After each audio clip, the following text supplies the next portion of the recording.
Hello, this is Karen Johnson with another in the series of Proctor's history videos. We're trying to preserve the history of Proctor's, which is so important to Schenectady, and give you a great variety of information about Proctor's.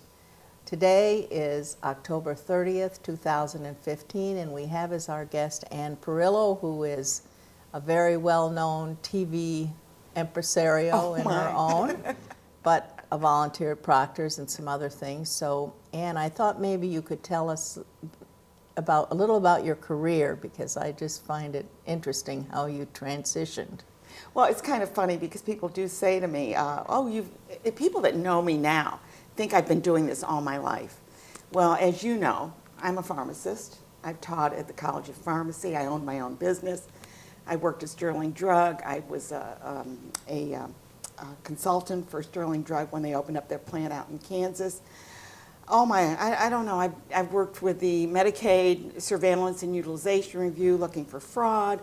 I've worked with the New York State Board of Pharmacy. Currently, I'm on the New York State Board of Physical Therapy as a public member. So, yeah, I do a few things. That's my background. It's obviously organization and high-level energy were important there. But at some point, you became a volunteer at Proctor's. Yes, I love Proctor's, first of all. I mean, I grew up with Proctor's. I think the first movie that I ever saw here was Casablanca. And I remember it so much because I was standing in the back and I saw that close-up of Ingrid Bergman and I was like, oh my gosh, she's so beautiful. And the other thing I remember is Harry Blackstone Sr. My mother brought me to see Harry Blackstone Sr. here. Was that before the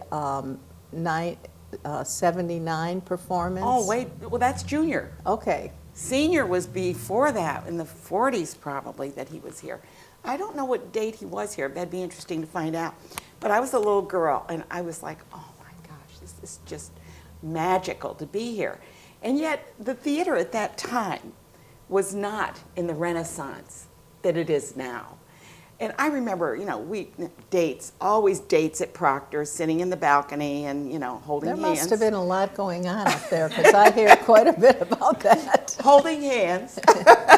Yes. Date night was Proctor's. We sometimes would meet in the arcade and go in there. So Proctor's has been a very important part of my life. And so, of course, I want to volunteer here. I do volunteer. I do the ushering, which you know. I also am on the 440 board, which covers Jazz on J and the Kids Art Festival, which you well know. You're the icon in that. And so I do that. And originally, when the iWorks Theater came in, I became the coordinator for all of the volunteers for the iWorks. And it was very nice. They gave me a Volunteer of the Year award for that, which was really sweet. And I also do I'm also on the Open Stage Media Advisory Board here at Proctor's. So Proctor's is integrated into my life. And Aren't we lucky? I love Proctor's.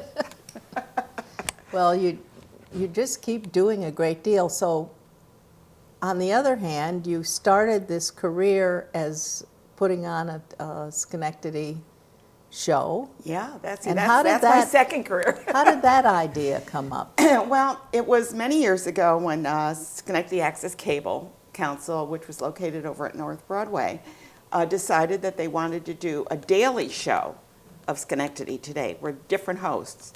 And at that time, I had just retired from my job. And I said, I could do Wednesdays. That would be fun. And I'll do it maybe for a year or two. What the heck.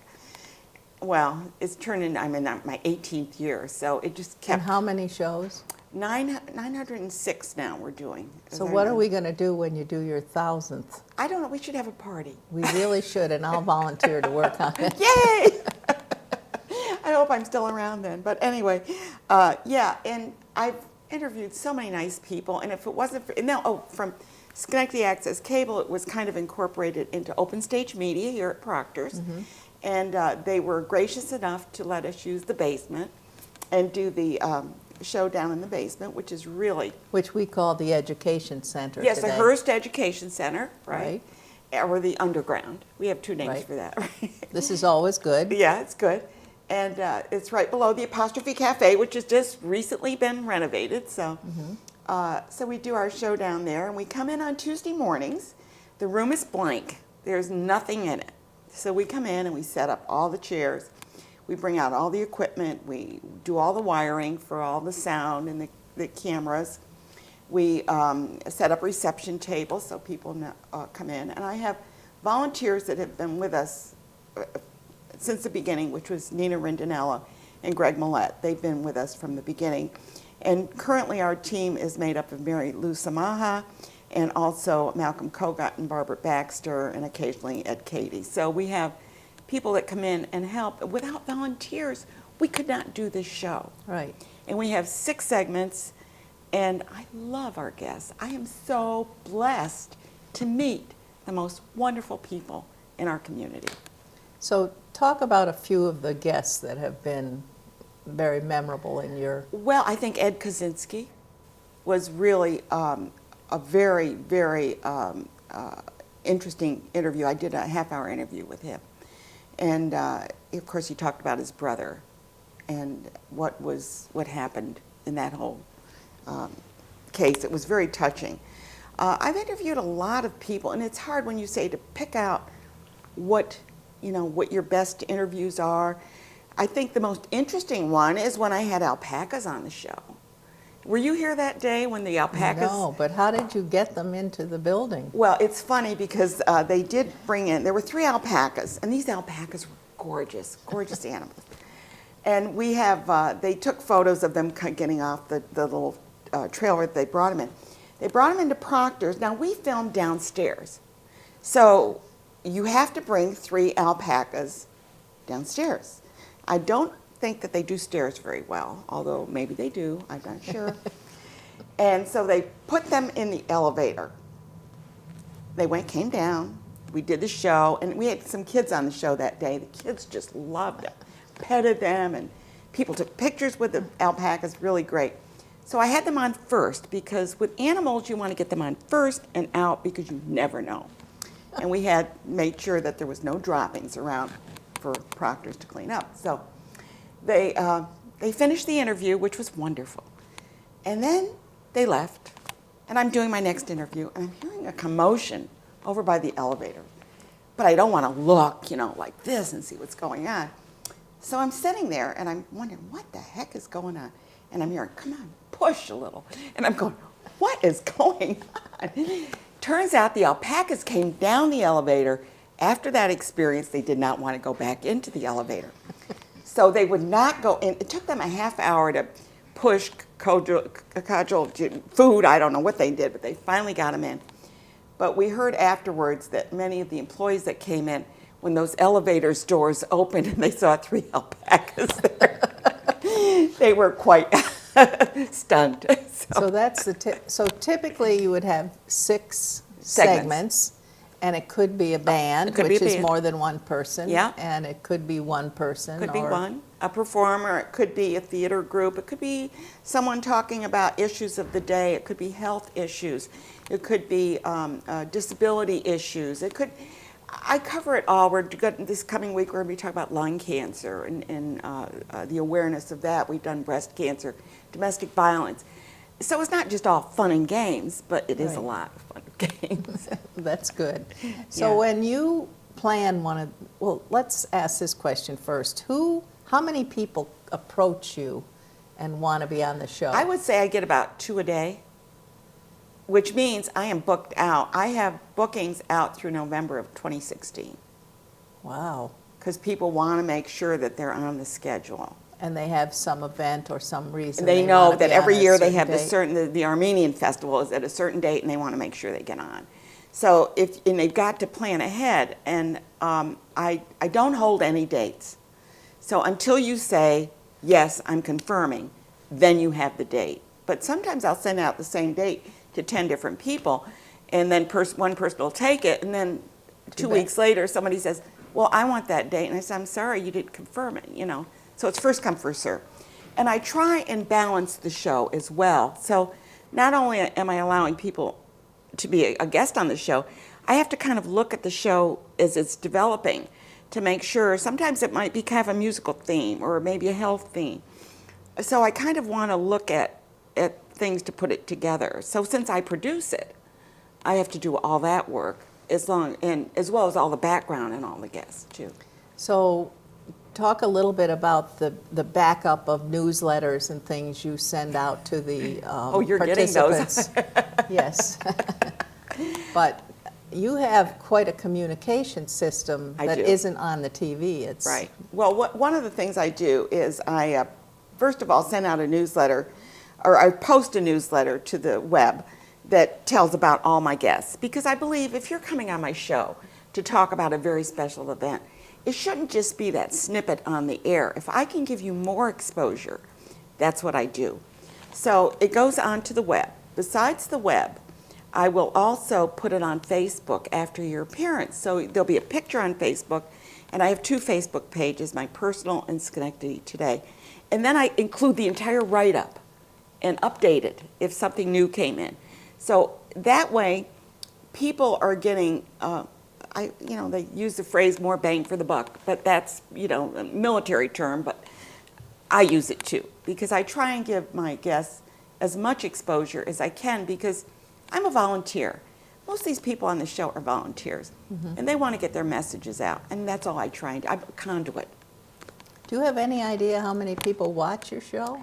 Well, there's no way of knowing, but I do know that I have a large following on Facebook. I meet a lot of people on the street, which is funny because somebody will come up to me and start talking to me like they know me. And I'm, my mind is going, do I know them through, Greg runs Singles Outreach. Do I know them through there? Do I know them through my pharmacy community? Do I know them from when I taught at the college? So my mind is doing this Rolodex thing. And finally I have to say, I'm sorry, I can't remember your name. And they go, oh, you don't know me. I just watch you all the time. Well, isn't that wonderful? So you've had to learn a lot of technology to really do this. It's as best as I can. have you had any help with that, or you just keep going going and as far it as develops? computer technology, I was teaching computers in 1980 at the College of Pharmacy.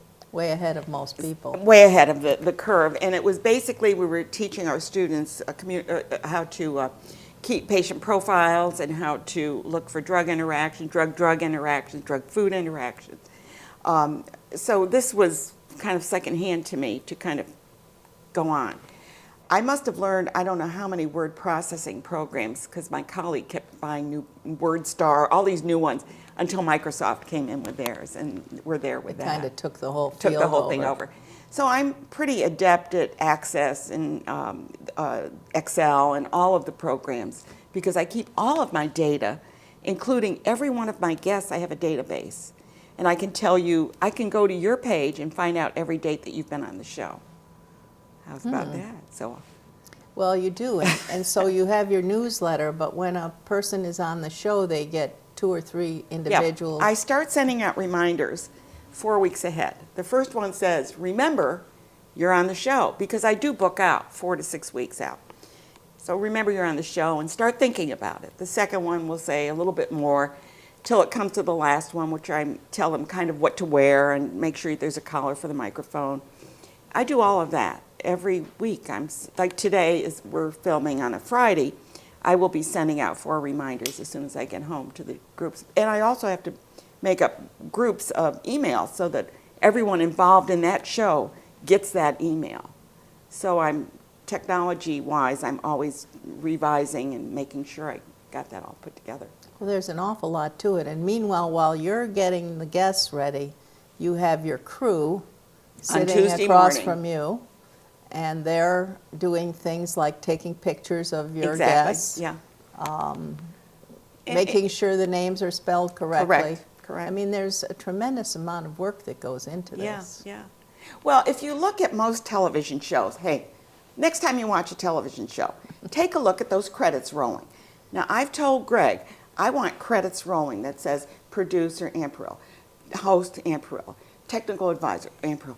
I just want clothing, makeup, hair. Spelling, Greg Millette, and guess. So we laugh about that, but every time we watch a show, even like Charlie Rose, which has one guest, and we see the credits rolling, we go, oh my God.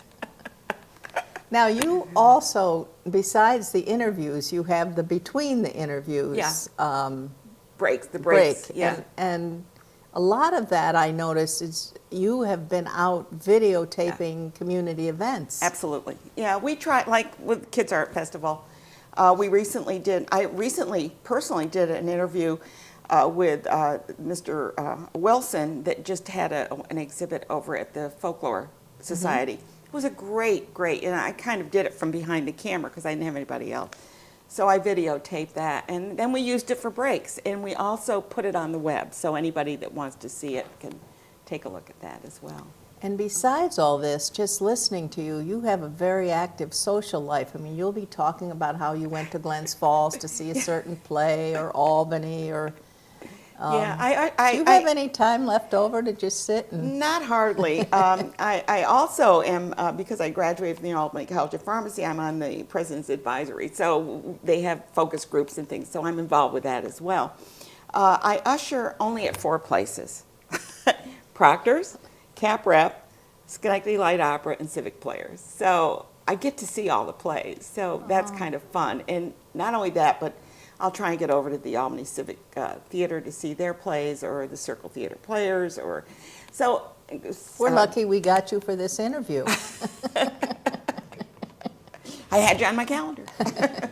That's good. Yeah. Well, it's a very interesting life, that is for sure. I have been blessed. I really have. You know, Karen, you have too as well. And I know that your heart is in Schenectady. And one of the things, I brought it because it was just kind of fun. I'm in touch with Mayor Ducey. Okay. And we kind of communicate. And I, send him a few paper clippings and things like that, just to kind of, because he used to do Frankly Speaking, and I've known him through that as well. And he wrote a note to me saying how much he loved Proctors. And I just wanted to share that with you, that he felt that he was, really part of making this all happen, saving Proctors and making sure that Proctors continues. And I'm waiting for that 100th anniversary. Yeah, 2026. What is it, 26, right. Won't Yeah. be too long No, it before won't be. our building has a 100-year Yeah, anniversary. yeah. Because we have the building, the corporation, and it's a whole bunch Axe of different is things. the other Axe. corporation, yeah. But what did he just told you that he was... Yeah, he said that at the time that they were thinking of just turning it over to the bank as a foreclosure, and that he went to the city council and the mayor at that time, because he was not a mayor at that time. He was the mayor at the time the city took the building for taxes. Yeah. And so he said that he was he felt that he was instrumental, as well as many others. Right. And there were so many that worked on this. And that's the exciting story to me. It wasn't just one leader. It wasn't. It was the whole community kind of Came rising together. up. Yeah, and we were so fortunate because F.F. Proctor, when they built Proctors, he felt that this was really his landmark building, because he had one in Troy and he had 50 of them all over. But he felt that this was real, and he really loved Schenectady. And he wanted to invest in that. So we were very fortunate. And we're lucky that it's the remaining theater, and it's so spiffy now. We've painted Spiffy, everything. look at that theater. Hey, go in there. If you haven't been to Proctor's, get yourself over there. Take one of those seats. And one of those rows is H.H. Tell us about H.H. Hal Holbrook bought the whole row, didn't he? Since J.J. is next to it, and I, and B.B., then H.H. may not be Hal Holbrook. Oh, okay. But Hal Holbrook did, at one time, Yeah, I know. buy some seats, He which did, was yeah. an effort, and it was quite exciting to So have we him have there. people who come into our theater, I'm sorry. No, into you should say Proctor's. that. It's everybody's. It's everybody. They see this and they go, ooh and ah. And when I usher up here, I'm usually ushering up here somewhere, and people will come from downstairs and come up just to see the theater from upstairs. And fortunately, because I interview the people from the historical committee of Proctors, I get to know a lot. So I become like a docent up there, telling people a little bit more about the theater, about the the wonderful fall marble that's up there. And it's just so much fun because people are just so thirsty for knowledge about this wonderful building. And so keep it up, you guys. Well, you're helping give it to us, and you mentioned, what show number are you on right I'm now? 906, I think, is coming up. 906. Yeah. We didn't really have a party for 900. So. Yeah, we did. You know what? The mayor gave me a proclamation, Mayor Oh, McCarthy. very good. And he named October the 29th, no, not October, September 29th, we're in October now, September 29th as Schenectady Today Day in Schenectady. Yay! That's Thank good. you, Mayor McCarthy. Okay, well, Ann, it's been such a pleasure to Yeah. have you here Well, today. thank you so much for inviting me. Find out what's going on in your life, and I feel like I need to have a rest now because there's so much, but you and Proctors have been very intertwined, and that's only been to Proctors' benefit, so Yeah. thank I you love very Proctors. much. I love it. And I love Open Stage Media. Thank you so much. Okay. Well, thank you all for watching. This is Karen Johnson, and you are watching one in a series of historical tapings for the Proctors Historical Committee. The date of our taping today is October 30th, 2015, and we appreciate your interest in Proctors. Thanks.